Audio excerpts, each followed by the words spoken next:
Alam mo, kasalanan mo to. Ikaw ang dahilan ng lahat ng ito. Mapapatay talaga kita.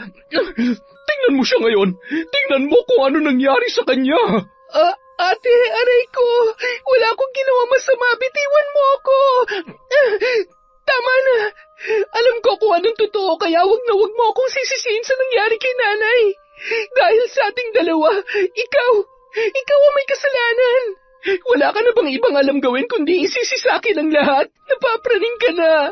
Nagtitimpi lang ako sa'yo pero sa pagkakataong ito, hindi ko nahahiyaan pa nasaktan mo ako. Humanda ka sa akin, babae ka. Sa pagkakataong ito, sisiguruhin ko na hindi ka na makakaligtas. Kailangan mo na rin manahimik sa ilalim ng hukay. Sa una't huling pagkakataon, tatapusin ko ang buhay mo at hindi na kita bibigyan ng pagkakataon na makalapit sa albularyong tumulong sa'yo. Marga, tama na. Ano bang ginagawa mo? Hindi ka pa ba nadadala? Hindi ba't namatay na ang nanay mo dahil dyan? Gusto mo na rin ba mamatay? Gusto mo ba? Taon 2019, Quezon. Bandang 3:00 ng hapon, masyadong mainit ang panahon, kaya naman tagaktak ang pawis ni Aliza sa pag-aayos ng kanyang mga paninda sa mesa. Matapos ihanda ang mga ibebenta niya online, ay nagmamadali siyang sinet up ang kanyang mga gamit, ang kanyang ring light at ang kanyang cellphone. Habang nasa trabaho ang kanyang asawa ay yun naman ang kanyang pinagkakaabalahan. 3 taon na rin silang kasal ni Jiro at hindi pa rin binibiyayaan ng anak. Nang minsang magdalang tao si Aliza ay nakunan naman yon. Dahil sa kasagsagan ng pandemic ay siniguro niyang kikita pa rin siya at hindi lamang aasa sa sahod ng kanyang asawang pulis.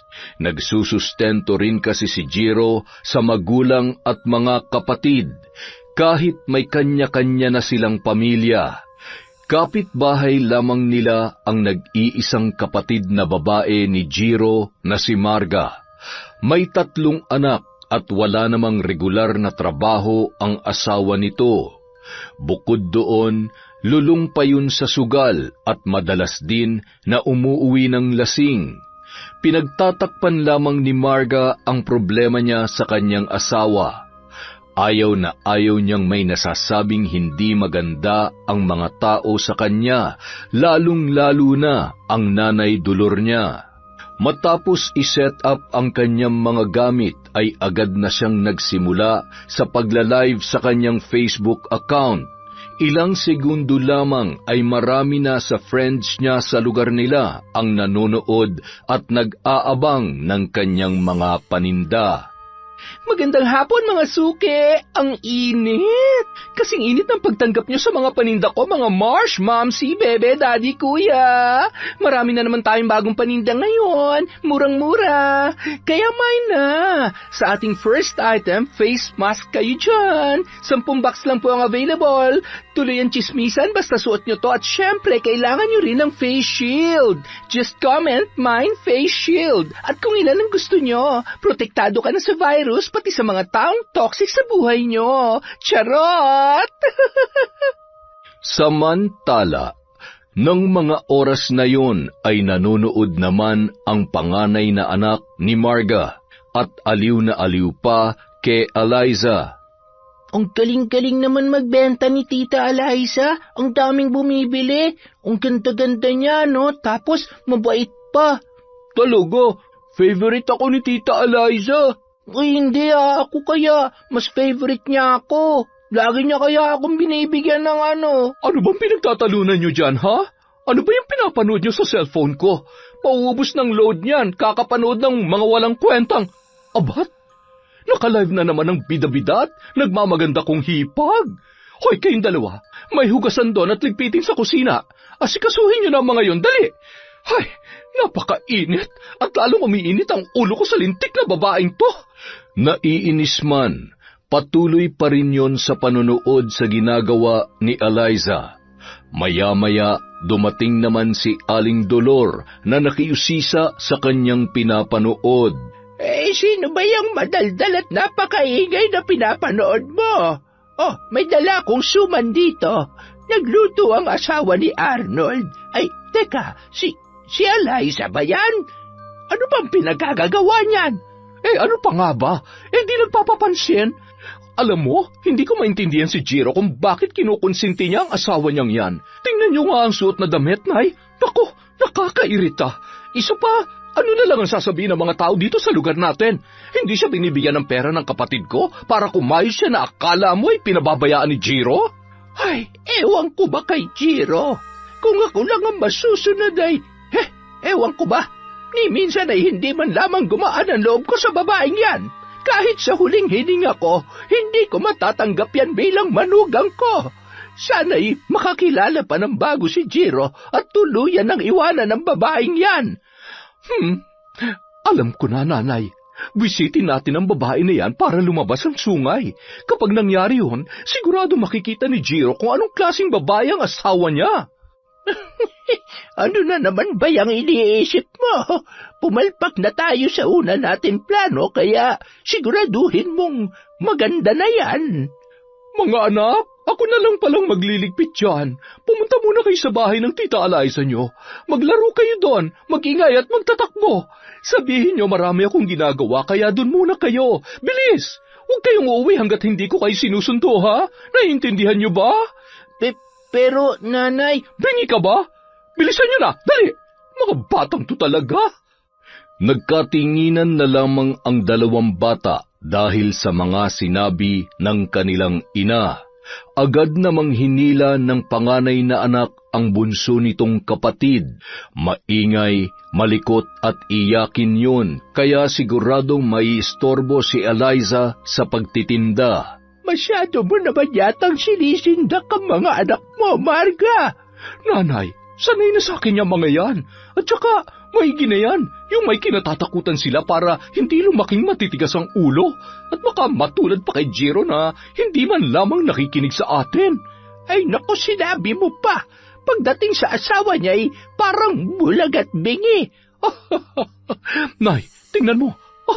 Nandun na yung mga bata. Hala, sige. Guluhin yun, lintik na babaeng yan.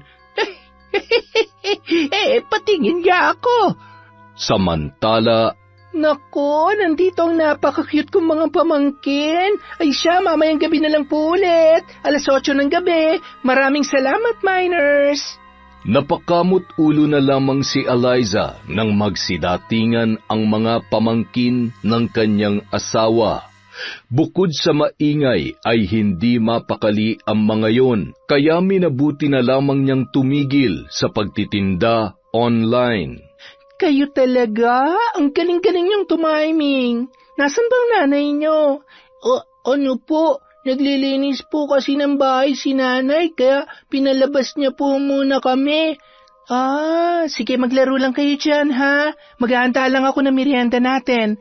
Maya-maya, uuwi na rin ang Tito Pogi niyo. Mula ng araw na yon, nagsisimula pa lamang siya sa pagbebenta online, dudumugin na naman siya ng mga bata at kung minsan ay kasama pa si Marga para makipagkwentuhan sa kanya. Isang dapit hapon, sinundo na ni Marga ang mga anak niya na kunwari katatapos lamang maglaba.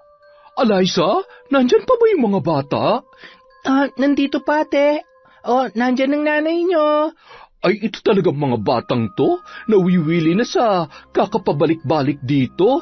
Ay, naiistorbo na yata ang Tita Eliza nyo. Pasensya ka na, Eliza, ha? Masyado nang napalapit ang loob sa'yo ng mga anak ko. Okay lang naman po, ate. Nilipat ko na nga ang pag-online selling ko sa gabi at nagkakagulo kami. Ay nako, pasensya ka na. Ang dami ko kasing ginagawa sa bahay kaya... Okay lang po, ate. Wala namang problema sa akin. Nag-e-enjoy naman ako kapag nandito ang mga bata. Ay, siya nga pala, ate. Ikaw, ayaw mo bang subukan na kumita sa pagla-live selling? May mga kakilala naman akong supplier, kaya kung sakali, pwede naman po kitang tulungan. Naku, wala akong alam sa ganyan. Ang totoo, natutuwa ako kapag nakikita kitang nagla-live selling eh. Hindi ko kaya yan. Baka naman langawin lang ang mga paninda ko at wala namang bumili at saka baka Hindi ako payagan ni Waldo. Sapat naman yung kinikita niya para sa aming mag-anak. Ay, sige po ate, pero kung gusto nyo sabihin nyo lamang po sa akin. Pwede ko po kayong turuan. Ano lang naman to ate. Libangan lang dahil, alam mo na, hindi naman tayo basta-basta nakakalabas dahil masyado pang mahigpit. Tsaka iba talagang kitaan ngayon online. Hindi mo pagsisisihan to ate. Ay sige siya, pag-iisipan ko. Salamat sa pagbabantay sa mga makukulit na to, ha? Bandang 8:00 ng gabi, napasilip si Eliza sa bintana nang dumaan si Waldo. Pasuray-suray at halatang nakainom. Maya-maya narinig niya ang bangayan ng mag-asawa. Nadatnan siya ni Jiro sa ganoong kalagayan. Han, anong ginagawa mo dyan? Wala. Pasensya na, Han. Marites na marites ako sa part na to eh. Kamusta ka? Kagagaling lang dito ng mga bata. Mukhang ginawa ka na ng mangyaya ni ate ah. Okay lang. Masaya naman ako kapag nandito sila. Ay, pero sana magka-baby na rin tayo. Pero habang wala pa, magpapakabisi na muna ako sa pag-online selling. Ikaw talaga? Basta huwag ka masyadong magpapakapagod at mag-iingat ka sa pagde-deliver, ha? Huwag din sa malalayo. Delikado. At syempre, ayaw kong magkakasakit ang maganda kong online seller. Opo, huwag ka mag-alala. Lagi kong aalagaan ang sarili ko para hindi ka nag-aalala sa akin. Ay, kaya ikaw, ingatan mo rin yung sarili mo, Han, ha? Hindi kita binibigyan ng karapatan na magkasakit. Ay, makapagluto na nga. Magpalit ka na ng damit. I love you. Samantala, Uy, linis ng bahay natin ah. Nakaluto ka na ba? Pambihira. Lasing ka na naman. At saka, anong nakaluto na? Anong lulutuin ko wala ka namang iniwan na pambili ng ulam kanina? Ay, huwag mong sabihin na ipinang-inom mo na naman yung kinita mo ngayong araw. Tatamaan ka na talaga sa akin. Ay, nagagalit na naman ang misis ko. Makahiga na nga lang muna at nahihilo ako. Hoy, abat, ano ipapaulam ko sa mga anak mo? Bumangon ka dyan, Waldo! Lintik na ito! Buisit talaga. Talagang tinulugan na ako. Ayaw mong bumangon, ha? Buisit, lagi ka na lamang ganyan. Hindi ka na nagbago. Puros na lamang konsumisyon ang binibigay mo. Nanay, ano pong ulam? Nagugutom na po kami. Isa ka pa. Pumasok muna kayo dun sa kwarto. Hindi kayo lalabas hanggat hindi ko kayo tinatawag. Naintindihan nyo? Hoy, ang kukulit. Manang-mana kayo sa lintik na Waldong to. Umanda ka talaga sa akin pagkising mo. Ubus na ang pasensya ko sa iyong lintik ka. Hinablot na lamang ni Marga ang kanyang pitaka. Nagsuot ng face mask bago lumabas ng bahay para pumunta sa malapit na tindahan. Naiirita habang sinisilip at binibilang ang mga baryang laman ng kanyang pitaka. Anong mabibili ko dito? Ay, bahala na nga. Habang naglalakad, eksakto namang lumabas ng pinto si Jiro. Ate, saan ka pupunta? At bakit parang hindi maipintay ang mukha mo? May problema ba? Wala. Ano ka ba naman? Okay lang naman ako. Nag-aalala lang ako sa Kuya Waldo mo. Siguro napagod sa trabaho kaya umuwi ng masama ang pakiramdam. Ayun, hindi makabangon dahil sa masakit ang katawan. Ay, kung kailan naman kailangan ko ng pera, tsaka naman siya nagkasakit. Ganun ba? Heto, pwede na ba yan? Para may panggastos kayo habang hindi pa siya nakakapasok. Kapag kailangan nyo ng pera, magsabi lamang kayo kay Eliza kapag wala ako, ha? Ay naku, wag na. Nakakahiya naman kay Eliza. Sige na ate, tanggapin mo na. Sigurado ka ba? Ay sige, ikaw ang bahala. Masyado ka mapilit eh. Lagi ka mag-iingat sa trabaho mo, Jiro, ha? Agad namang pumasok ng bahay si Jiro matapos nilang mag-usap ng kanyang ate Marga at tumuloy na rin yon sa tindahan. Pagdating sa tindahan ay mayabang niyang inilabas sa pitaka ang 5,000 ibinigay sa kanya ni Jiro. Pabili nga ng itlog at sardinas. Ay, nagsasawa na kasi sa karne ang mga anak ko eh. Ito raw ang gusto nilang ulamin ngayon. Namimiss na raw nila. Ay, ang dami mo namang pera, Marga. Ay, syempre. Ganito talaga kapag maswerte sa mister. Masipag at responsableng asawa ko, kaya naman ang problema ko lang ay kung anong iuulam nila. Ang hirap maging ina. Ayaw ko naman ng paulit-ulit na lang ang ulam at manawa ng mga bata, lalong-lalo na si Waldo. Ay nako, kaya pala hindi kumukupas yung ganda mo dahil maswerte ka sa asawa mo. Swerte kayo magkakapatid sa napangasawa, lalo na yung si Jiro. Maganda na, ay napakasipag pa. Ako'y laging napapamain kapag nag-online selling siya. Ganun ba? Ay mabuti naman. Ganyan talaga kapag hindi nakukontento sa binibigay ng asawa. Kayod ng kayod na akala mo'y may malaking pangangailangan. Akin na nga yung binili ko at yung sukle. Pagsamahan mo na rin ng konting bilis. Samantala, habang nagluluto sa kusina si Eliza, ay agad niya namang tinanong ang asawa na tumulong na rin sa paghuhugas ng mga ginamit niya sa pagluluto. Si Ate Marga ba yung kausap mo kanina? Oo, naawa nga ako eh. Bakit? Mukhang problemado nung dumaan kanina. May sakit daw si Kuya Waldo, kaya ayun, hindi makabangon. Baka rin ang kaso at wag naman sanang madali ng COVID na yan. Ganon? May sakit? Seryoso? Bakit, Han? Kasi kanina, nakita ko pa siya na pasuray-suray, kaya naabutan mo ako nakasilip dun sa bintana. Iniisip ko nga kung bakit lasing eh. Bawal naman ngayon ang inuman dahil nga sa virus. Pero baka namalikmata lang ako at baka kaya ganun yung lakad niya dahil masama nga ang pakiramdam. Pero para talagang nakainom eh. Ay, bahala na nga. Makapaghain na nga lang. Maya-maya mag-online selling ulit ako. Aba, talaga namang seryosong-seryoso ka na dyan, ha? Baka naman ikayaman na natin yan. Di mabuti. Alam mo, Han, marami rin naman tayong natutulungan dahil hindi na nila kailangan lumabas pa para bumili. Isa pa, murang-mura lang ang mga paninda ko. At yung kinita ko rito, pwede nating itulong kung may nangangailangan. At saka, sa ganitong panahon, dapat may naitatabi talaga tayo. Isa pa, gusto ko makatulong sa pag-iipon natin para sa pag-aaral ng mga magiging anak natin. Mga? Ayos ah. Parang gusto ko yan.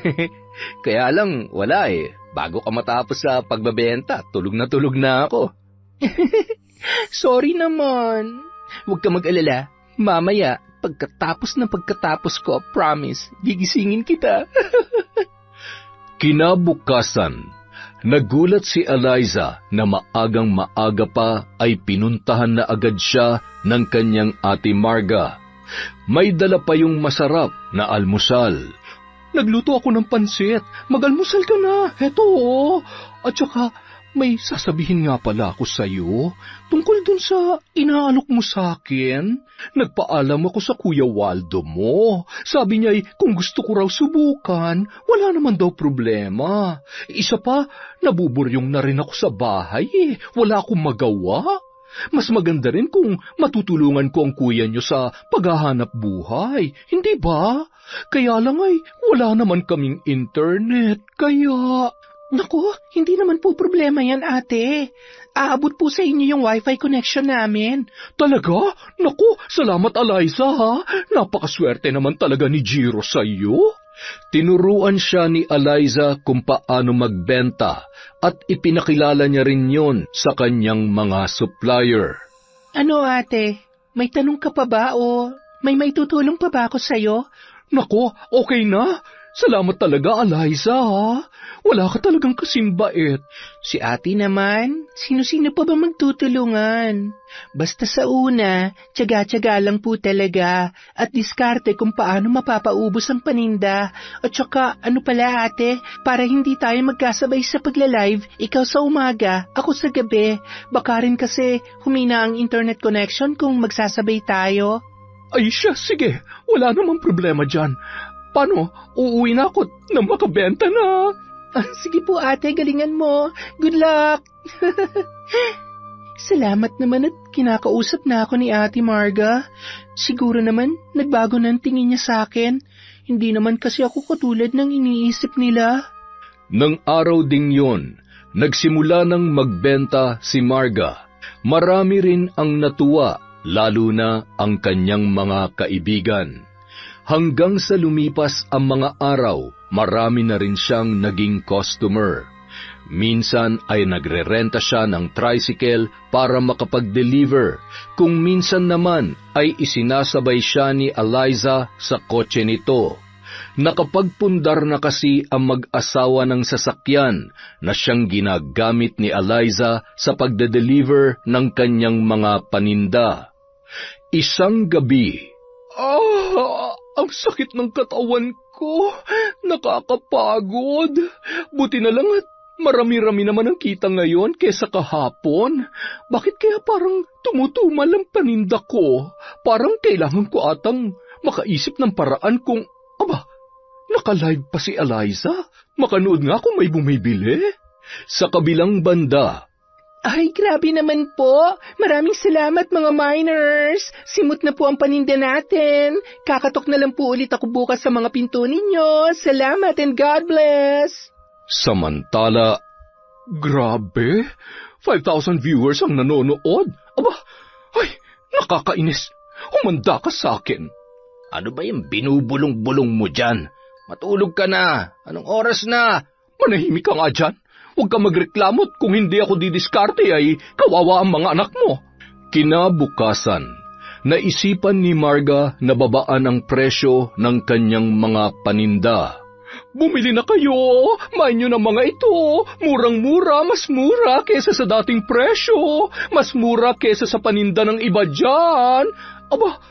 Sino tong mas magaling magtinda at maayos mag-deliver? Si Eliza, dun na lang kami bibili.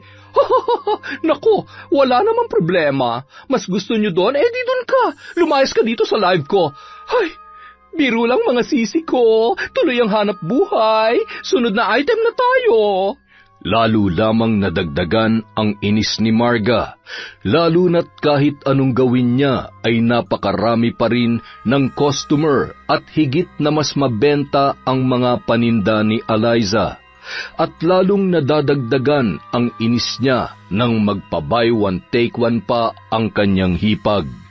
Hanggang sa hindi niya na napigilan ang sarili na itago ang inggit at galit sa asawa ng kapatid niyang si Jiro, mula sa pasaring sa kanyang mga post at maging sa live nito.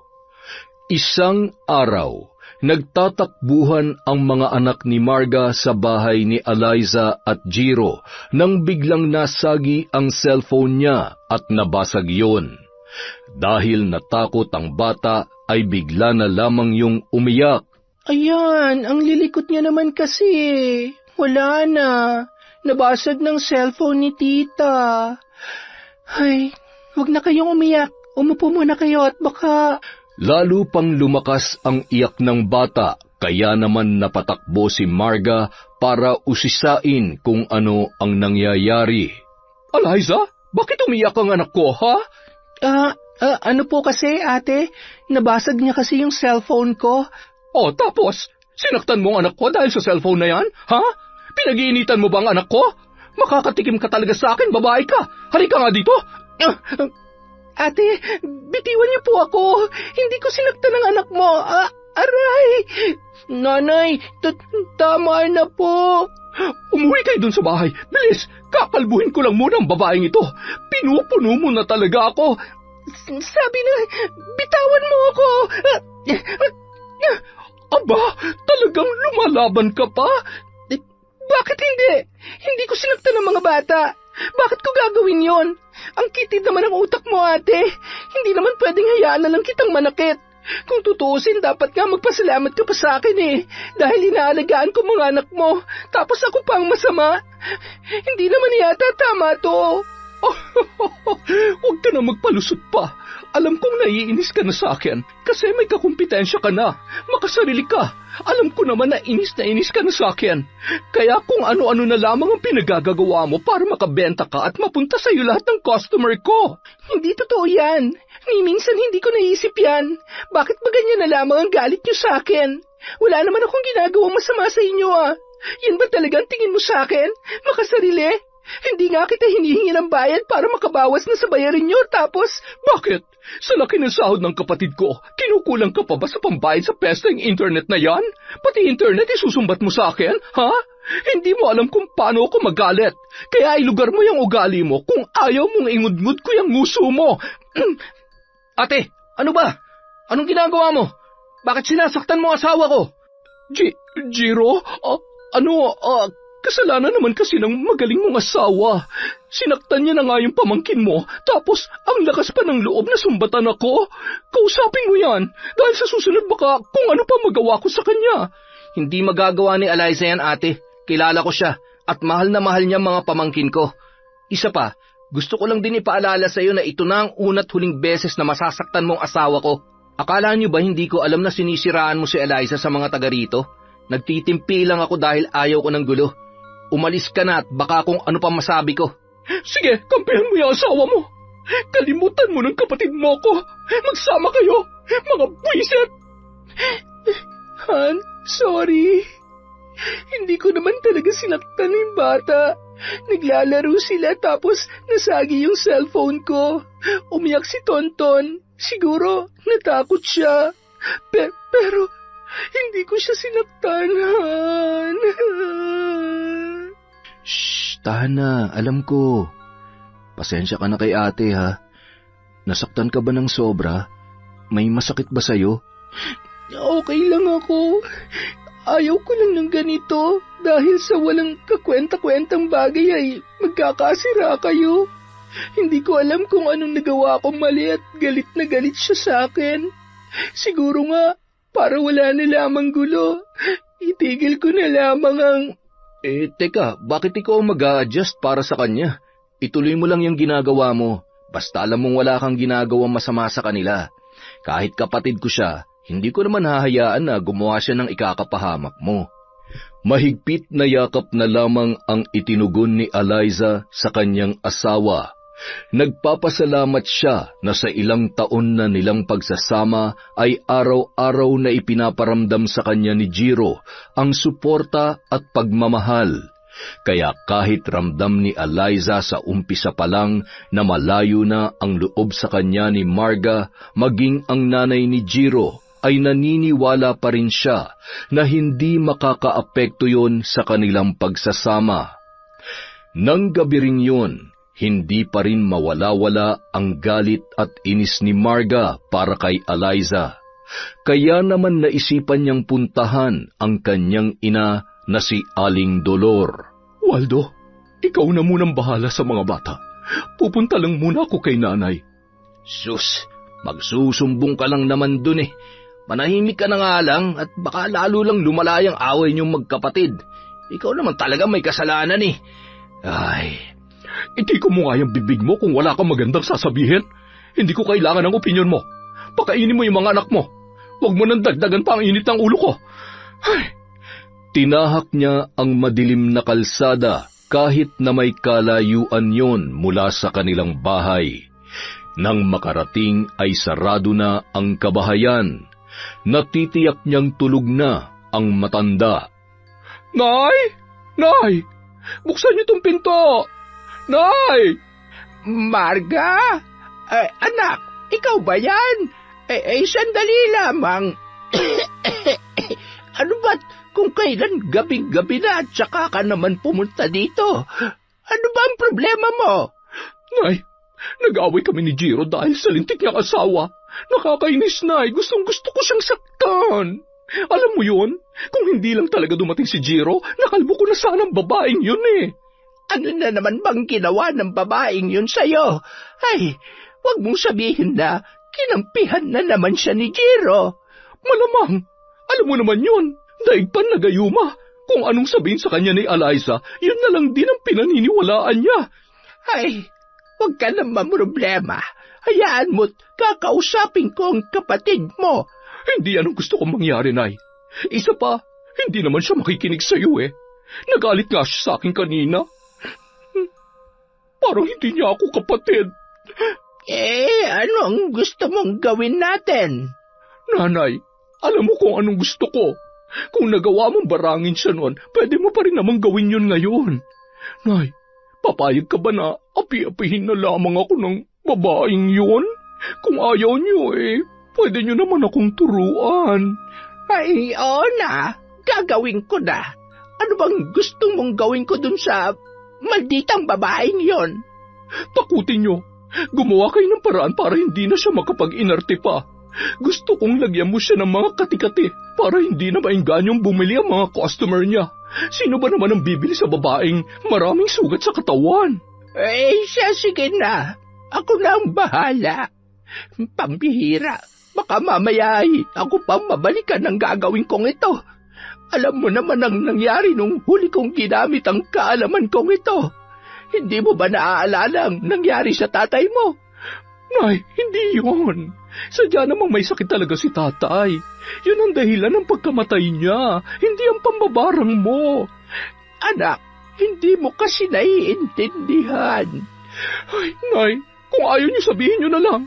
Hindi yung ang dami-dami niyo pampalusot. Uuwi na nga lang ako. Marga, sandali. Ay, masyado ka namang matampuhin. Sige na, gagawin ko na.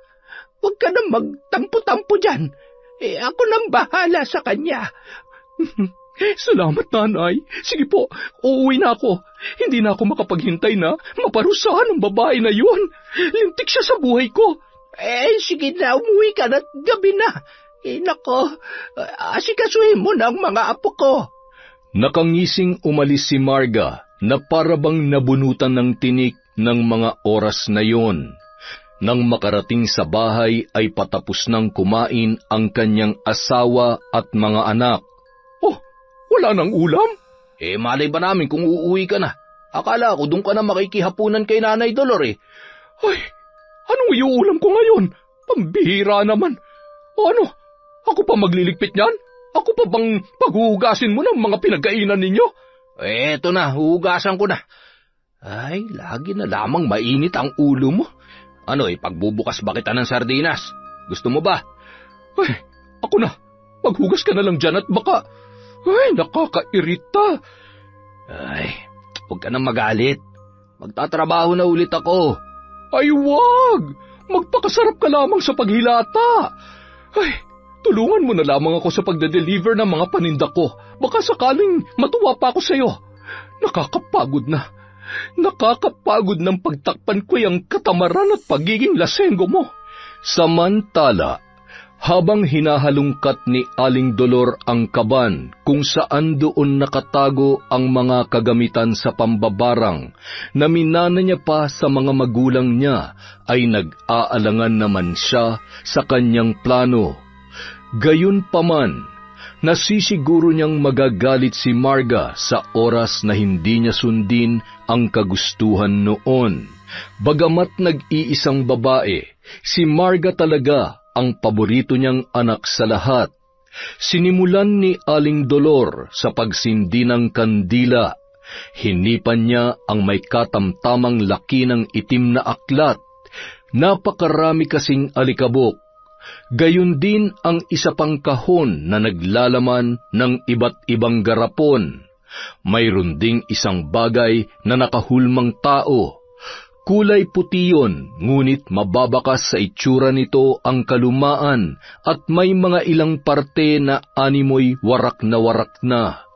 Kapansin-pansin din ang isang bilog na bagay kung saan nakatusok ang iba't ibang karayom. May mga botelya rin na naglalaman ng iba't ibang orasyon, mga likido na kinargahan ng mga orasyon na maaaring gamitin upang linlangin, lasunin, paglaruan o manipulahin ang isang biktima. Napangisi siya nang maalaala ang mga araw na matyaga siyang tinuturuan ng kanyang ina kung paano gagamitin ang mga nakasulat sa aklat at mabisang paraan ng pambabarang. Kaya niyang paglaruan at takutin lamang ang kanyang bibiktimahin at maaari ding patayin agad-agad kung kanyang gugustuhin. Nakangiti siyang dinampot ang isang larawan na nakaipit sa unang bahagi ng aklat na kanyang hawak nung mga oras na yon. Napakaganda mong babae pero ewan ko ba, wala man lamang akong maramdamang kahit kaunting amor para sa'yo. Tutal, kahit ano namang gawin ko mula pa noon, ay hindi ko kayo mapaghiwalay ng anak ko. Di sige, sa pangalawang pagkakataon, dito ko na lamang idadaan ang pagkayamot ko sa'yo. Isa pa, ayaw na ayaw ko sa lahat ay ang madedehado si Marga. Dahil sa'yo, lalo lamang napapalayo ang loob sa amin ni Jiro. Kung dati nagawa kong ilaglag ang batang nasa sinapupunan mo, ngayong gabi naman, hindi kita patutulugin. Gamit ang karayom na ito, paulit-ulit kong tutusukin ang manikang ito. Maninikip ang dibdib mo, na parang sinasakal at nalulunod. At bukas makalawa, ikakalat kong katikati at sugat sa buo mong katawan na Liza. Pandidirihan at katatakutan ka, pati na rin ng sarili mong asawa. Paulit-ulit noon na binibigkas ang pangalan ni Eliza, matapos bigkasin ang mga kahindik-hindik na mga salita. Kasalukuyan namang nakahiga noon ang babae na nagpasya munang magpahinga ng gabing yon sa pagla-live selling. Sandali pa lamang siyang nakapikit nang biglang narinig niya ang isang boses. Napabalikwas siya na parang takot na takot. Han, ano nangyari sa'yo? Ikaw ba yung bumubulong sa tenga ko? Ha? Bakit ko naman gagawin yun? Han naman, kakahiga lang natin na naginip ka na agad. Hindi ako nananaginip. Sigurado kong may tumatawag sa pangalan ko. Rinig na rinig ko kaya hindi ako pwede magkamali. Han, tinatakot mo lang ang sarili mo. Humiga ka na dito sa braso ko. Matulog na tayo. Tulungan mo ako. Han, ano ba talaga nangyayari sa'yo? May sumasakal sa akin. Han, wala. Ikaw lang naman ang nakahawak dyan sa leeg mo. Kaya ka nasasakal. Ayos ka lang ba? Sigurado ka bang hindi ka nabago kanina? Hindi ako nabago. Bakit pa ayaw mo maniwala sa akin? Hindi ako nagbibiro at lalong hindi ako nagsisinungaling. May tumatawag sa akin. May sumasakal sa... Aray, ang kati-kati, ang likod ko. May mga gumagapang sa likod ko. Han, wala. Wala naman na. Jiro, natatakot ako. Ano ba nangyayari sa akin? Mahigpit na lamang naniyakap ni Jiro ang kanyang asawa. Gusto niya sanang dalhin sa ospital yun, ngunit mariin namang tumanggi si Eliza, lalo na't alam nila kung gaano kadelikado na mahawa ng mga pasyente na may virus. Binigyan na lamang yon ng tubig at isinuot sa asawa ang isang rosaryo hanggang sa tuluyang kumalma at nakatulog na yon.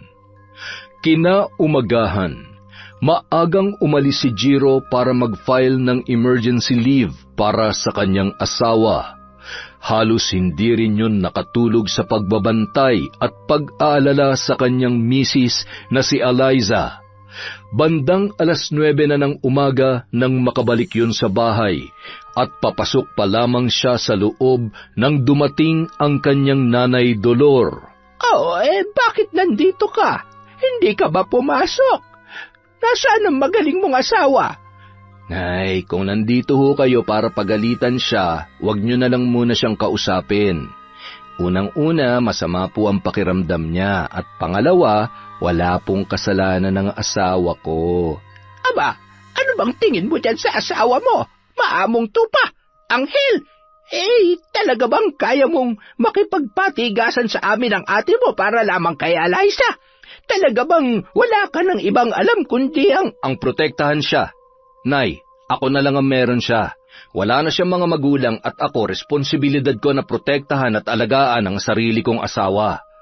Alam ko naman mula umpisa pa ayaw niyo na sa kanya at hindi ko man maintindihan kung bakit.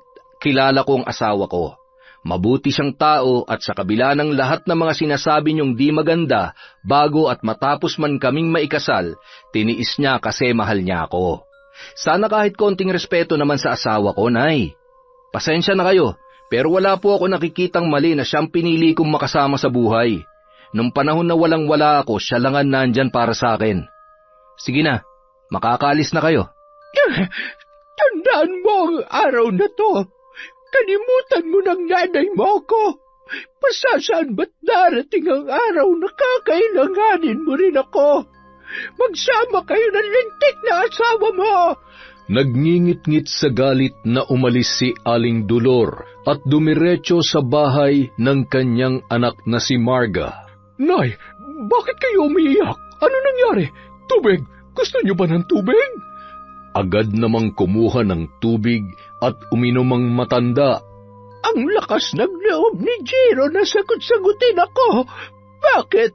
Dahil may maayos siyang trabaho ngayon. Kung sa bagay, wala nga naman akong ambag sa pagpapaaral sa kanya. Tingnan lang natin kung kaya niyang pagalingin ang asawa niya kahit may pampagamot pa siya. Alam mo, tama ka. Kasalanan ni Eliza ang lahat ng ito. Tuluyan niya ng nilaso ng utak ni Jiro. Buisit na babaeng yon. Humanda siya sa akin. Humanda siya. Sabi ko naman sa inyo, Nay. Ay, huwag kayong mag-alala. Talikuran na kayo ng lahat ng inyong anak. Basta ako't si Waldo, nandito lamang kami para sa'yo. Kaya naman natin kumayod na hindi umaasa sa kanya. Ipalamon niya lahat ng sinasahod niya sa nabubulok niya ng asawa. Isa sa mga araw na ito, susukuan niya rin ang babaeng kanyang pinakamamahal. Wala naman siyang ibang mapupuntahan at mahihingan ng tulong kundi tayo lamang. Ipinapangako ko na pagsisisihan niya na pinili niya ang babaeng yon kesa sa atin na sarili niyang dugo at pamilya. Lola, nagagalit po kayo kina tita at tito Jiro. Mababait po sila, lalo na po si tita Eliza. Mahal na mahal at inaalagaan niya po kami, kaya... Tonton, ano ang sabi ko sa'yo kanina? Maghugas po. Anong ginagawa mo dito? Sinabi ko ba na sumabat ka sa usapan namin ng lola mo? Gusto mo bang tahiin ko yung matabil mong... Shhh! Huwag mo nang pagalitan. Sige na po, maghugas ka na. Huwag mong hahayaang pumunta ang mga bata doon. Hayaan mong lamunin sila ng lungkot at kamalasan sa loob ng kanilang pamamahay. Habang nag-uusap ang mag-ina, narinig pa nila ang pagsigaw ni Eliza mula sa kabilang bahay.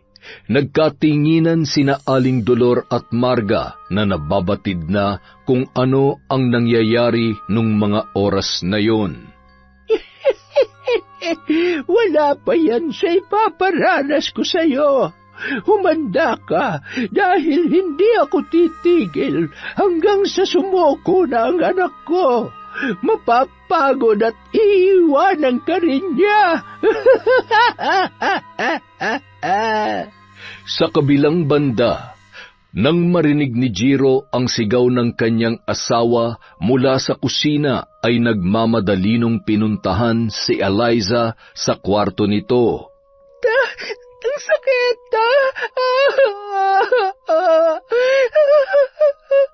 Ano ba nangyari? Nahulog ako sa kama. Aray! Nahihilo kasi ako eh. Medyo nandidilim ang paningin ko. Nahihilo? Nagsusuka? Baka naman naglilihi ka na ulit, Han. Ayun ka na naman eh. Tapos mamaya biglang wala na naman. Huwag ka nga, Han. Masyado kang excited kaya tuloy. Han, okay lang yun. Huwag mong isipin na pinapressure kita, ha? Magkaanak man tayo o hindi, mahal na mahal pa rin kita. Eh, siya nga pala, nakatulog ka ba ng maayos? Sobrang sama pa rin ba ng pakiramdam mo? Salamat, Han. Nakatulog naman ako kahit papano dahil binantayan at inalagaan mo ko. Hindi ko talaga alam ang gagawin ko kung wala ka. Sorry ha. Natakot lang talaga ako kagabi. Hindi ko rin kasi alam kung bakit nangyayari yan sa akin. Napapraning na yata ako. Ay, hindi bale. Lalabanan ko tong nararamdaman ko. Mawawala din to. Baka kailangan ko lang talagang magpahinga o baka yung katawan ko hindi lang talaga sanay na walang ginagawa. Kaya mamaya susubukan ko na ulit mag-online selling. Makikilogin na lang muna ako sa cellphone mo, ha? Sayang naman ang mga sabon ko dyan. Pinag-aagawan at patok na patok pa naman yon. Sigurado ka? Opo, huwag kang mag-alala. O siya, sige. Basta ako na lang munang bahala sa mga gawaing bahay. Ikaw naman munang aasikasuhin at aalagaan ko. Magluluto muna ako ng pagkain natin. Ha? Pakis nga muna sa nahihilo kong misis. Napakaganda naman talaga kahit wala pang ligo at hindi pa nagsusuklay. Nambola ka pa. Sige na po, magluto ka na. At nagugutom na yata ako kaya ako nahihilo eh. Buong araw ay maayos at maganda naman ang pakiramdam ni Eliza. Ngunit may mangilan-ngilan ng pantal sa kanyang likod at hindi niya naman gaanong pinansin yun, lalo na't hindi naman nangangati nung mga oras na yun. Bandang 8:00 ng gabi, nakatapos ng maghapunan ang mag-asawa, tinulungan pa siya ni Jiro sa pagse-set up ng kanyang mga gagamitin at pag-aayos ng online niyang sabon at iba pang pampaganda. Hello mga mahal kong suki, miners! Namiss niyo ako, no? Mine na ba kayo? Ay, ano ba yan? Ay, sorry, nasamig lang po. Teka lang po, ha? Han, bakit parang... Itigil mo nga muna yan? Oh, ayan. Aray, ayan na naman. May mga gumagapang na naman. Ang kate. Alcohol, iabot mo sa akin ng alcohol, please. Nataranta na naman tuloy si Jiro nung mga oras na yon na hindi malaman kung paano tutulungan at pakakalmahin ang asawa. Napakaraming pantal at mga pigsa na tumubo sa buong katawan ng babae, partikular sa kanyang likod, muka at maging sa kanyang ulo. Han, kailangan na kitang dalhin sa ospital. Kailangan nating malaman kung ano nangyayari sa'yo at kung anong sakit mo. Han, hindi ko kailangan ng doktor. Wala akong sakit. Isa pa, mas mamamatay ako kapag dinala mo ko doon. Takot ako sa ospital. Ayaw ko. Ayaw kong pumunta doon, Han. Pero hindi ka gagaling kung... Si Ninong. Si Ninong ang kailangan ko. Sa kabilang baryo. Dalhin mo ako kay Ninong Ador. Malakas ang loob ko na pinaglalaruan ako ng kung anong nilalang na hindi ko nakikita. Han, siyang makakatulong sa atin. Paalis na lamang ang dalawa nang biglang tumakbo papuntang banyo si Eliza. Sumukayo ng dugo at putik na may mga bulate. Dahil sa takot, tuluyan nang nawalan ng malay si Eliza. Han, gumising ka! Tulong! Tulungan niyo kami! Samantala, papalabas na sana si Waldo nang marinig ang paghingi ng tulong ni Jiro. Ngunit agad naman niyong pinigilan ng kanyang asawang si Marga. Sige, subukan mo lang na lumabas sa pintong yan at tulungan sila. Pupulutin mo mga damit mo sa kalsada.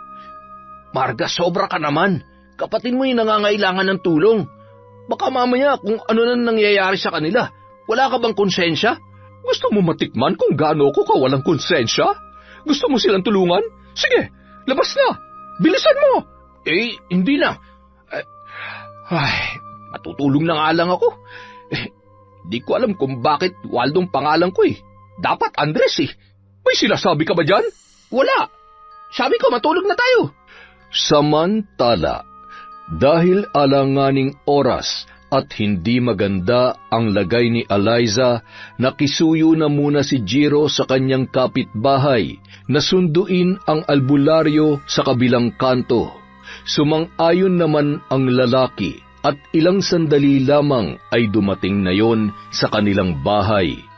Isinuot noon ang kwintas ng San Benito kay Eliza at tinawas upang malaman kung ano ang nangyayari sa babae. Isang malakas na alagad ng kadiliman na nagpapahirap sa iyong asawa. Kawawa naman siya. Kapag hindi ka nakagawa ng paraan, baka kung ano pang masama ang gawin niya sa asawa mo. Ano pong ibig niyong sabihin? Mayroong mga nilalang dito sa lupa na sumasamba at nagpapaalipin sa itim na kapangyarihan. Nambibiktima sila ng mga taong katulad ni Eliza. Maaaring galit, inggit, o napaglalaruan lamang. Hindi natin alam kung ano ang dahilan. Pero ang pinakamadaling paraan ay makahanap ng mas magaling na albularyo na makakatulong sa inyo na labanan ng mambabarang na posibleng may gawa nito sa kanya. Ay sus Mariosep, sabi mo nga ay pangalawang gabi pa lamang na nagkakaganito siya. Sa tingin mo, mabubuhay pa kaya siya sa susunod na mga araw kung ganyan ang kalagayan niya? Pansamantala lamang nakaginhawahan ang mararamdaman niya ngayon. Bukas sa muling pagsapit ng dilim, siguradong may panibago na namang balak ang mambabarang na may gawa niyan. Napakabait ho ng asawa ko, at saka wala naman siyang kaaway. Sigurado ka? Baka naman karibal. Pulis ka, pogi at siguradong marami kang... Tatang naman, loyal ho ako sa asawa ko. Wala po akong ibang karelasyon. Siya, pasasan ba't malalaman din natin kung sino may gawa nito? Basta humanap ka ng albularyo na kayang tapatan at pasukuin ang hayop na mambabarang na yan. Sa kabilang baryo, si Ador. Magaling yon. Pupunta na nga po sana kami doon, kaya lang nawalan siya ng malay. Bukas na bukas din po ay didiretso kami doon. Natatakot po ako at hindi ko po kakayanin kung may mangyayaring masama sa asawa ko. Huwag ka mag-alala. Maawain ng Diyos. Hindi niya pababayaan ang asawa mo. Kinabukasan, habang nagwawalis sa labas ng bahay, napansin ni Marga ang papaalis na sina Jiro at Eliza. Dahan-dahan na naglalakad papunta sa sasakyan nila at nakatungo ang ulo ni Eliza sa balikat ng kanyang asawa. Mapapansin ang panghihina at malubha niyang kalagayan. Kadiri, mukha na siya nabubulok ngayon. Buti nga sa'yo. Sigurado, dadalhin niya yan sa ospital. Sa hina ng katawan niya, matutuluyan yan kapag dinapuan pa ng virus. Bye-bye, Eliza. Rest in peace. Habang nagwawalis, ay bigla namang dumating si Aling Dolor sa bahay ni Marga at masayang-masaya naman niyang nadatnan ang kanyang anak. Mukhang ang saya-saya mo yata, anak. Oo naman, Nay. Bukod sa nasakin ang mga customer ni Eliza, mataas ang kita, maraming pera. Tapos, may good news pa, Nay. Nakita ko kanina sina Eliza at Jiro. Siguradong pupunta na yun sa ospital.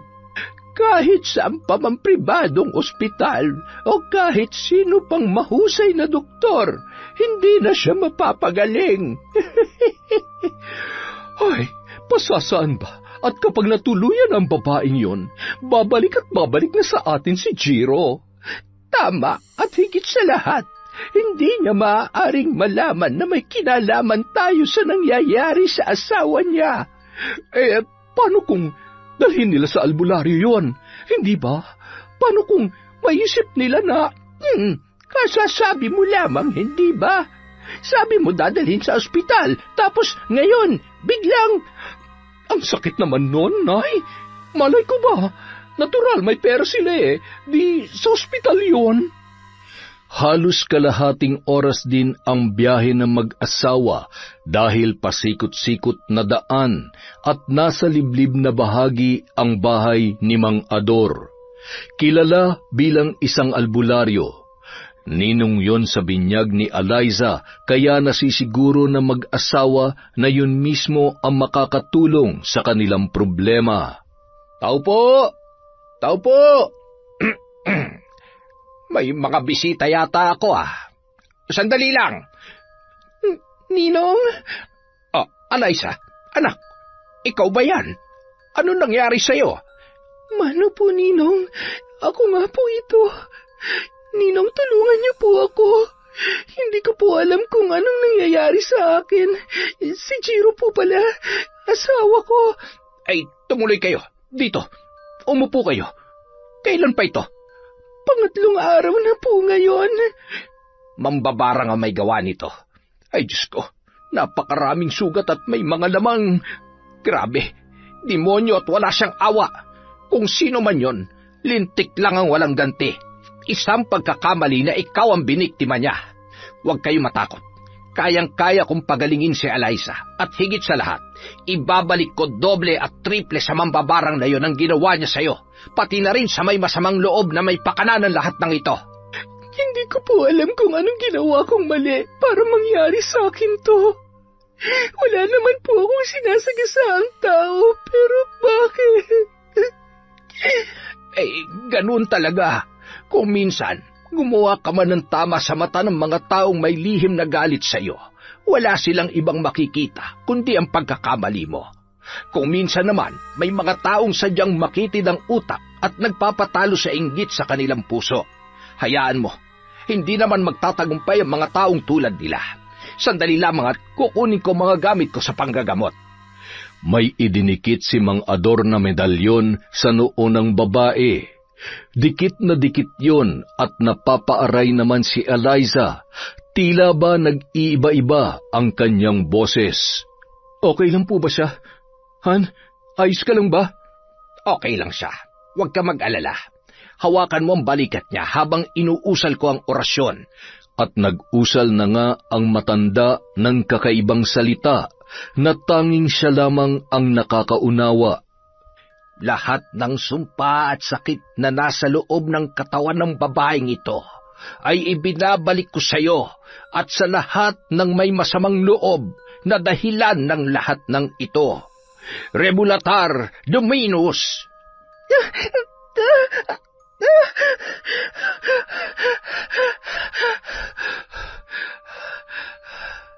Inumin mo ito, Eliza. Ito ang magbibigay sa iyo ng kagalingan. At sa pagkawala ng sumpa na nakakabit sa iyo, unti-unting manghihina ang may kagagawan nito. Magdasal tayo ng Ama namin, Ave Maria at sumasampalataya. Sabayan mo kami, Jiro, bilang tanda ng ating pananampalataya sa Diyos. Pagkatapos nito, kailangan natin siyang paliguan gamit ang mga dahon na tuluyang magtatanggal ng sumpa sa kanyang katawan.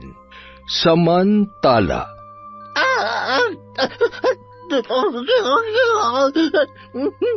Didilimang. Nay, ano pong nangyayari sa inyo? Nay, tulong! Waldo, tulungan mo ako!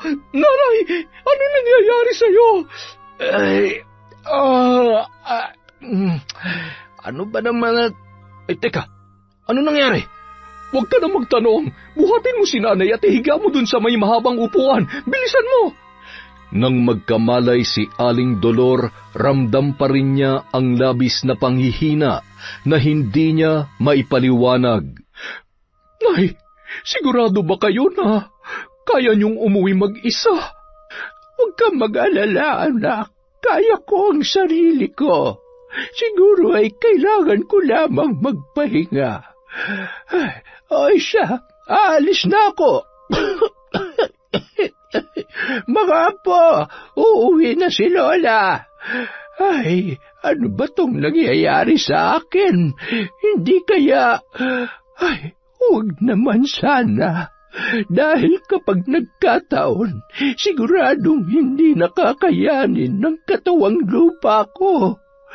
Pero kung sakali man, Ako na lamang sana at wag nang isa sa mga anak ko. Samantala, doon na nagpalipas ng gabi ang mag-asawang sina Jiro at Eliza sa bahay ni Mang Ador. Parang isang himala na nanumbalik agad sa normal ang lakas at naghilom ang mga sugat ng babae. Kinabukasan, maagang nagpaalam ang dalawa. Bago umalis ay iniabot pa ni Mang Ador sa kanyang inaanak na si Eliza ang isang papel kung saan nakasulat ang orasyon na kailangan niyang basahin sa bawat pagsapit ng 6:00 ng gabi. Pagkatapos ay isinuot niya rin ang isang kwintas na nagtataglay ng mutya na magbibigay proteksyon kung sakaling may magtangkang muli sa kanyang buhay. Mahigpit na yumakap ang babae sa kanyang ninong at mangyak-ngiyak na nagpasalamat. Maraming salamat po, Ninong. Niligtas niyo po ang buhay ko. Ay, walang anuman, anak. Sige na, mag-iingat kayo. Jiro, huwag mong pababayaan ang inaanak ko, ha? Dalawin niyo ako ulit dito kung hindi kayo abala. Tungkol pala sa mga taong nasa likod ng pambabarang kay Eliza. Tiyak na malalaman niyo rin kung sino pagsapit ng takdang panahon. Tumango na lamang ang dalawa. Ngunit may isang taong gumugulo sa isipan ni Jiro nung mga oras na yon na hindi niya masabi-sabi sa kanyang asawa. Habang nasa biyahe at natutulog si Eliza, naiiyak siyang pinagmamasdan ang kanyang asawa habang inaalala ang pagtitiis na naranasan nito mula pa lamang noong sila ay magkasintahan. Batid niya lahat na masasakit na salita na natamo noon at pangit na pagtrato mula sa kanyang pamilya ay tiniis lamang ni Eliza dahil sa sobrang pagmamahal nito sa kanya. Ni minsan hindi yun nagreklamo at hindi rin yun nawalan ng pag-asa na darating ang araw na matatanggap at magugustuhan din siya ni Aling Dolor at lalong-lalo na ng kapatid niyang si Marga. Nang makarating sila sa bahay ay hinayaan ni Jiro na magpahinga muna ang kanyang asawa. Pagkatapos magluto ng pagkain at maglagay ng tubig sa kanilang kwarto, ay marahan niyang hinagkan ang noo nang natutulog pa rin na si Eliza. Naglakad lamang siya papunta sa bahay ng kanyang nanay Dolor. Bago yun ay dumaan muna siya sa bahay ng panganay niyang kapatid na lalaki. Matapos magkumustahan ay nagpaalam na rin siya at pumunta sa bahay ng kanyang ina. Nay! Nay! Nay, papasok na po ako! Tumungo siya sa may kusina, ngunit hindi naman niya yon nakita. Kaya naman nagmamadali siyang pumunta sa kwarto ng kanyang nanay. Nakaligpit ang kama at maging ang mga kumot at unan. Naisipan niyang pumunta sa isa pang kwarto at doon ay nakita niya ang nanghihina niyang ina habang yakap-yakap ang isang aklat. Umiiyak yun at namimilipit sa sakit. Kapansin-pansin ang mga sugat noon sa kanyang katawan. Nay, ano nangyari sa inyo? Anong ibig sabihin nito? Kayo ba? Kayo ba ng barang kay Eliza? Magsalita kayo, sumagot kayo, Nay. Patawarin mo ko, anak. Patawad sa ginawa ko sa asawa mo. Nagpadala lamang ako sa sobrang inis ko sa kanya. Sana'y mapatawad niya ako sa nag-awa ko.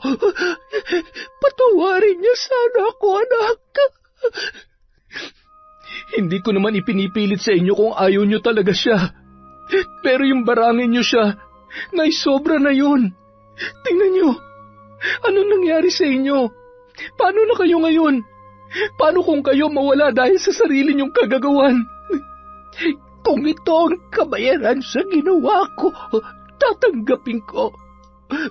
Masaya na ako na makahingi ng tawad sa inyong mag-asawa. Gusto ko siyang makausap. Gusto kong humingi ng tawad kay Eliza. Mahigit 1 buwan na ganoon ang kalagayan ni Aling Dolor, kaya naman tulong-tulong sila sa pag-aalaga, lalo na't mayat-mayang kailangan linisan ang kanyang mga sugat. Kapag napapabayaan ay pinagpipiestahan yon ng mga bangaw, para yung nababaliw na sa kakahiyaw dahil sa sobrang sakit. Salit-salitan sila sa pagbabantay, ngunit ang pinaka nag-aasikaso sa matanda ay si Eliza. Sa kabila ng mga nalaman niya ay pinili niyang patawarin ang nanay ni Jiro alang-alang sa kanyang asawa. Isang araw. Aray! Dahan-dahan naman, anak. Pwede ba? Huwag ka na nga magreklamo. Napapagod na ako. Napabayaan ko na ang negosyo ko dahil sa kakabantay ko sa iyo. At saka, nakakadiri na. Kapag naiisip ko yung sugat niyo, kapag kumakain ako, nandidiri ako at nasusuka. Hanggang kailan niyo ba kami pahihirapan? Alam niyo, mas mabuti pang mamatay na lamang ako. Yun ba? Yun ba ang gusto mong sabihin? Hindi mo ba alam na dahil sa'yo, dahil sinunod ko ang kagustuhan mo, kung meron man dapat isang tao na nakukonsensya at dapat magmalasakit, ikaw yon. Nay, ate, ano nangyayari dito? Ate Marga, bakit umiiyak si nanay? Isipin mo na kung anong gusto mong isipin. Sige, magsumbong ka sa magaling mong asawa na sinasaktan kayo ng nanay niyo. Para lubos na. Total, pare-pareho naman kayo. Lahat kayo ang tingin sa akin, demonyo. Magsama-sama kayo. Alagaan mo yung mag-isa mo. Uuwi na ako at hindi na ako babalik dito. Marga! Eliza, anak, patawarin mo sana ako. Nay! Ate Marga, si nanay! Nay! Nagtakbuhan ang 2 magkapatid at ang mga asawa nito nang marinig ang malakas na hiyaw ni Eliza at Marga. Malapit lamang kasi ang bahay ng mga yon sa tinitirhan ng matanda. Alam mo, kasalanan mo ito. Ikaw ang dahilan ng lahat ng ito. Mapapatay talaga kita. Tingnan mo siya ngayon. Tingnan mo kung ano nangyari sa kanya. Ate, aray ko. Wala akong ginawang masama. Bitiwan mo ako. Tama na. Alam ko kung anong totoo, kaya wag mo akong sisihin sa nangyari kay nanay. Dahil sa ating dalawa, ikaw ang may kasalanan. Wala ka nang ibang alam kundi isisi sa akin ang lahat. Napapraning ka na. Nagtitimpi lang ako sa'yo pero sa pagkakataong ito, hindi ko nahayaan pa nasaktan mo ako. Inawat naman ng mga kapatid nito ang 2 dahil nagkakasakitan na at siya namang dating ni Jiro. Nay, ano nangyari? Nay! Nay! Ang mabuti pa, ikaw na magsabi sa kanila kung ano ba talaga nangyari. Sabihin mo! Buwisit ka! Sana ikaw na lang ang tuluyan nagkasakit at namatay. Sana ikaw na lang. Magkampihan kayong lahat, mga buwisit! Naging emosyonal si Eliza ng araw na yun. Matapos maisaayos ang burol ni Aling Dolor, ay nagpaalam muna siya sa kanyang asawa na magpapalipas ng sama ng loob at para makaiwas kay Marga. Alam ko na malungkot ka sa nangyari kay nanay. Bilang respeto sa burol niya, ako na lamang muna ang iiwas. Tsaka, naguguluhan din ako. Kailangan ko lang din munang huminga sa mga nangyayari. Babalik din ako agad. Kailangan ko lang munang mag-isip-isip at ipahinga tong nararamdaman ko. Baka kasi hindi na ako makapagpigil kapag nagkainitan ulit kami ni ate. Sa halip na sagutin ang sinabi ni Eliza, Mahigpit na yakap na lamang ang itinugon niya sa kanyang asawa.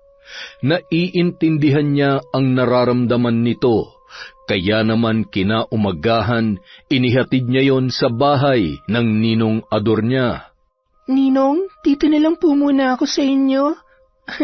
Pasensya na, wala po kasi akong ibang mapupuntahan eh. Ganito pala ang pakiramdam ng wala ng mga magulang. Ang hirap, mula nang mawala sila, kay Jiro na lang umikot ang buhay ko. Kaya kahit anong pagtrato sa akin ng nanay dati at ni Ate Marga, tinitiis ko. Ayaw ko kasing mawala sa akin si Jiro, at saka mahal po niya ako. Hindi naman ako pinababayaan ni Jiro. Kakampi ko siya sa lahat ng pagkakataon, pero dahil sa bagay na yon, parang ako naman ang dahilan kung bakit nagkasira sila ng ate niya. Anak, wala kang kasalanan. Kahit saang anggulo mo tingnan, wala kang ginawang mali. Gayon din si Jiro. Kasama yan sa pagbuo ng sariling pamilya. Mula nang ikasal kayo, ikaw na ang prioridad niya. Responsibilidad ka niya. Lalo na't alam niya na wala ka namang ginagawang mali. Ginawa lang ni Jiro kung ano ang tama. Yun nangyari sa nanay niya at dun sa malditang Margarita na yon. Huwag kang nakikinig sa mga sinasabi nun. Hindi mo kasalanan kung ipinanganak siyang makitid ang utak. Ay, isa pa, ganun kasi siyang pinalaki ng nanay dolor niya. Maling pagmamahal at pagpapalaki sa anak. Ay, alam mo, Ninong, kung anong masakit. Si nanay ang nambarang sa akin. Inamin sa akin ni nanay ang lahat. Humingi siya ng tawad at kahit mabigat sa kalooban ko, pinatawad ko po siya. Ang masaklap, ginawa niya yon para kay Ate Marga. Sabi ko naman sa'yo, ilalabas din ang totoo. At yun nangyari sa nanay ni Jiro. Yun na ang buwelta ng ginawa nila sa'yo. Grabe, Nong. Kung nandiri ako sa sarili ko nung nagpagamot ako sa inyo, mas malala po yung kinanay. May pagkakataon na kapag pinapalitan ko siya ng damit at nililinisan ko yung sugat niya, hindi ko alam kung namamalikmata ba ako pero may mga nakikita kong uod. Pati yung mga suka niya, may bulati at insekto. Tapos yung buhok niya nalalagas na po lahat. Ganun talaga kapag gumawa ng kasamaan. Doble o triple ang nagiging kabayaran. Basta hanggat patuloy mong dinarasal yung binigay ko sa'yo at suot mo ang kwintas na yan, hinding-hindi natatalab pa ang sumpa kahit sino pang magaling na mambabarang ang utusan ni Marga. Alam mo, dapat hindi yung mismong nanay niya ang tinamaan ng sumpa pabalik eh. Dapat si Marga. Baka sakaling bumait. May mga anak po si Ate Marga. Kung sakaling sa kanya nangyari yon, kawawa naman po ang mga bata. Ay, ewan ko ba, sa kabila ng mga nangyari, mukhang malabo na talagang magbago pa siya. Ay, naku, Ninong.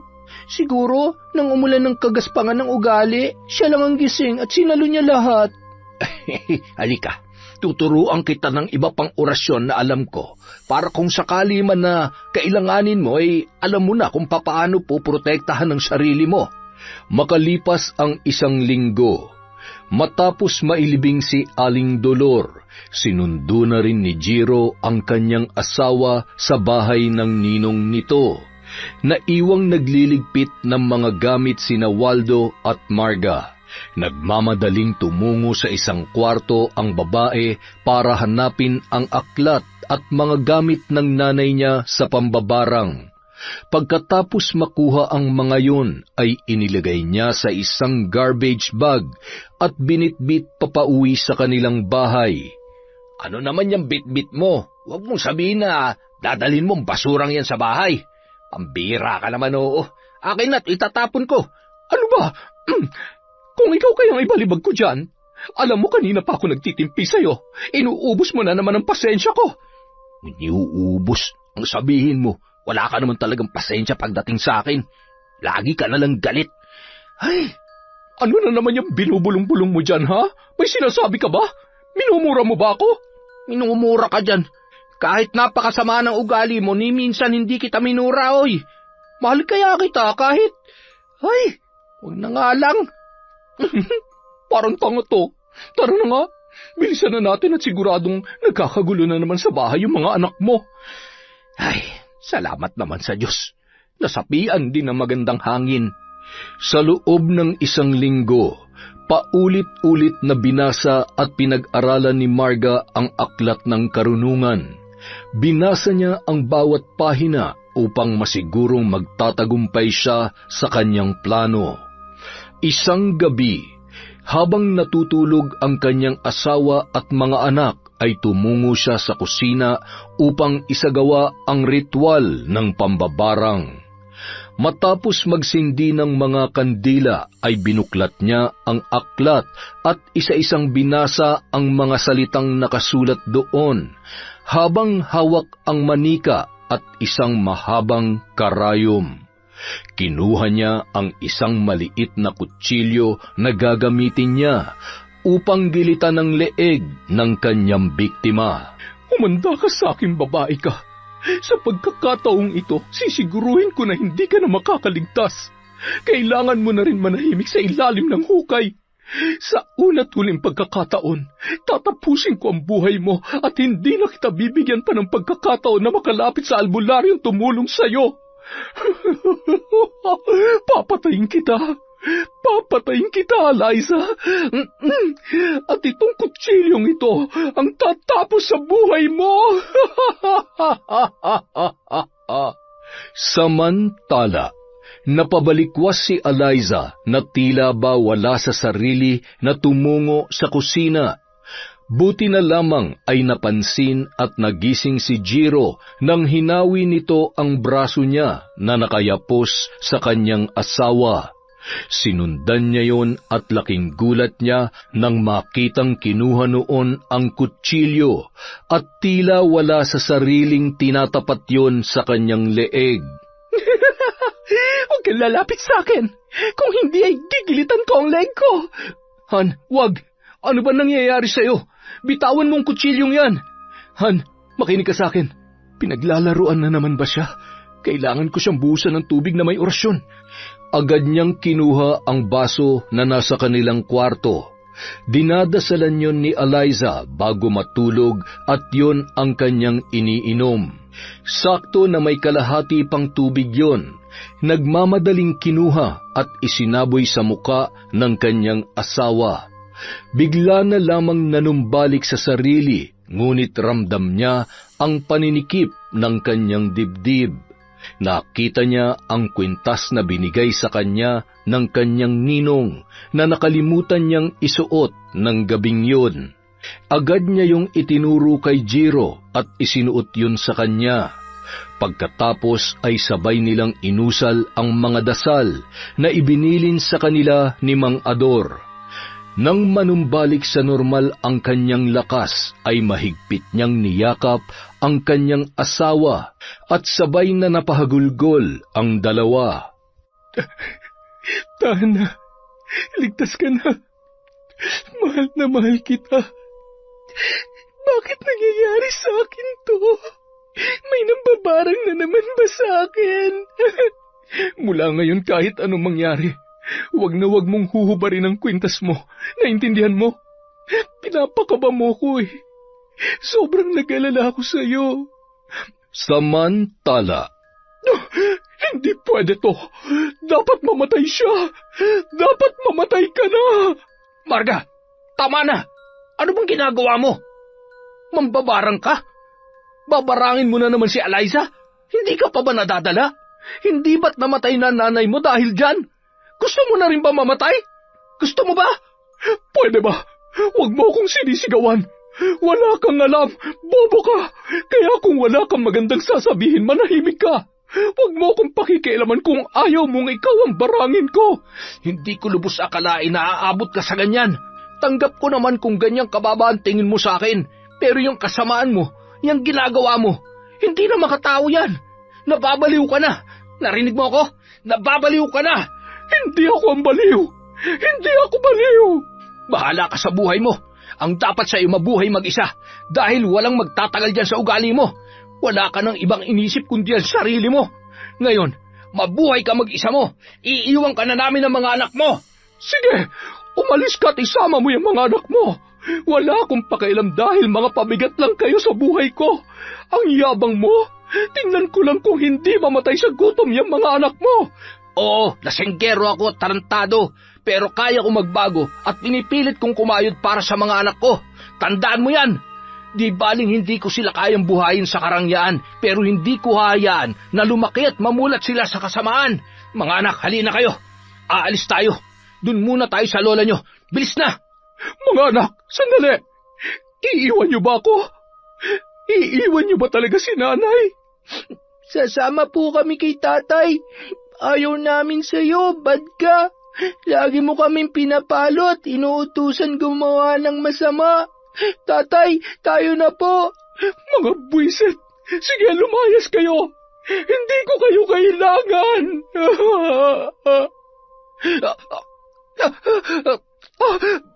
Bakit parang nanghihina ako? Ang mga pako, namamanhid ang mga pako. Kailangan kong matanggal yung karayom sa manika.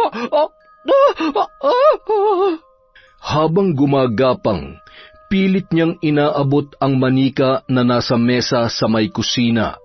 Matapos niyang tanggalin ang karayom ay nakatayo naman ang babae.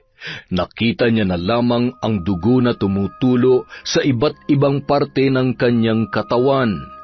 Napakarami niyang sugat sa braso na animoy sinaksak. Napahawak yun sa kanyang muka nang maramdaman niya na tila gumaspang yon dahil sa kung ano-anong mga tumutubo.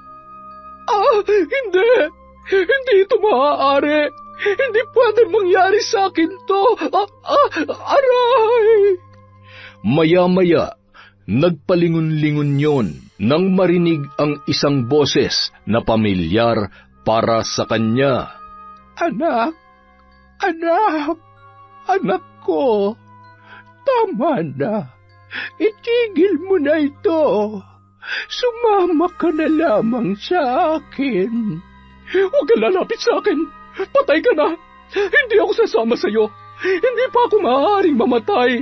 Papatayin ko pa si Eliza. Kailangan ko siyang patayin. Kapag namatay siya, gagaling na ako. Wala na akong kakumpetensya. Tapos si Jiro, tutulungan niya na ulit ako kasi wala na siyang asawa.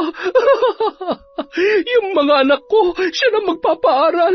Tapos yung asawa ko, Nay, makakahanap na siya ng magandang trabaho. Yayaman na ako, Nanay. Shh!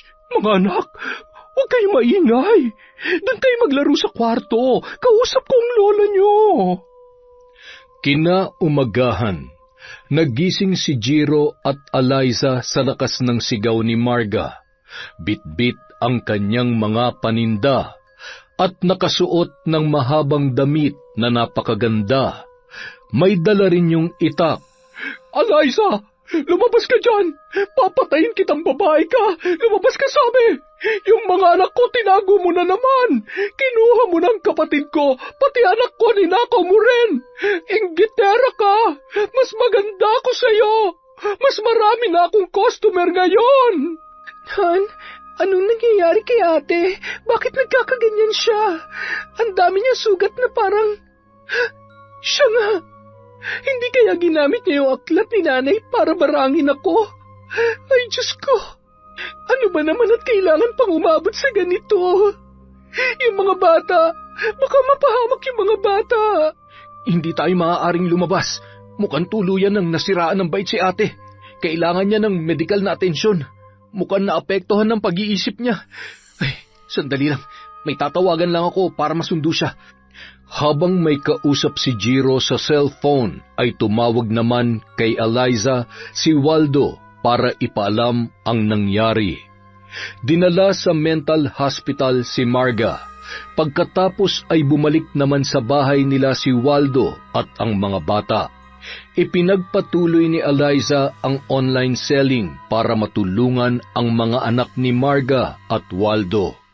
Siya na ang nagde-deliver ng mga order at buwanan siyang sinasahuran ni Eliza para makaipon.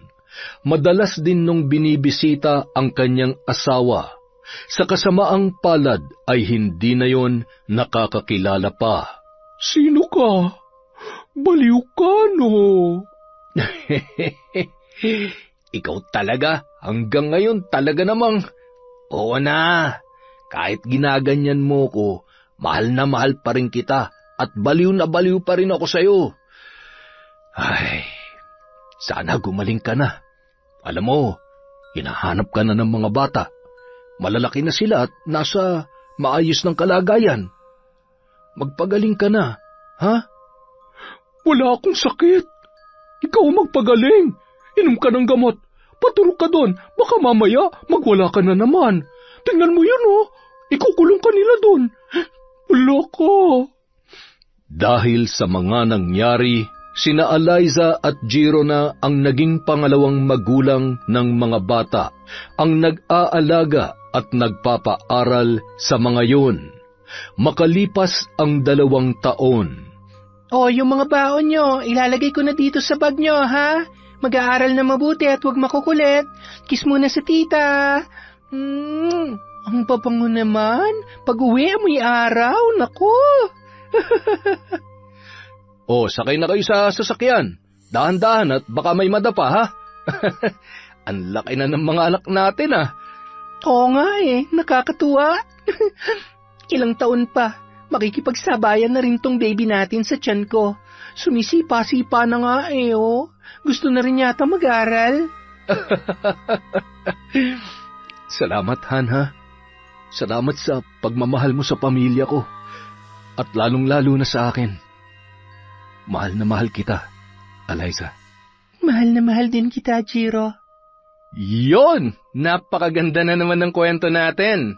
At dahil dyan, meron na naman tayong shout out! Simulan natin kay Michito from Yokohama, Japan. Hi din po kay Dina Mansera. Hi din kay Janine Mamon. Hello kay Jenny Baywo, kay Niempa May at kay Niza Rose. Hi kay Aldrich Ags, kay Ria Estander from Dores Estander.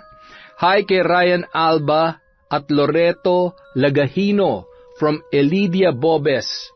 Hello po kay Mel Santarita, kay Josephine Delmo. Shout out sa Chong, Viñas, Fajardo, Atisado at Mirabel family from RV Chong. Hi kay Shobe TV from Capiz. Hi kay Sherlyn Gumanzing from Muscat, Oman. Kay Agnes at Edgardo Fontanilla from San Pablo City. Kay Siren Carmen from Masbate. Hi sa Galedo family from Cabuyao, Laguna. Hi po kay Marites Nalika. Kay Chloe Dia from Cavite. Kay Phoebe K from Qatar. Sa Cuando, Mirasol at Ismo family. Hi po kay Virginia Belay, kay Quilo Agustin, Shirley Agustin from Zamboanga City, kay Alma Naong, kay Alfredo Alona, kay I'm Merlin from California, USA, kay Lagawasang Shao TV. Hello po kay Jude Soriano, kay Alicia Cantoria from Masbate. Hi kay Lent TV from Saudi Arabia, kay Kurt Mina. Hi sa mga taga Polomolok, South Cotabato from Bobby D. Masoba. Kay Inday Kulot from Saudi. Hi po kay Jerry Fulgencio, kay Eda Hamil from Lanao del Sur. At syempre sa inyong lahat, maraming salamat po mula sa Kwentong Enteng.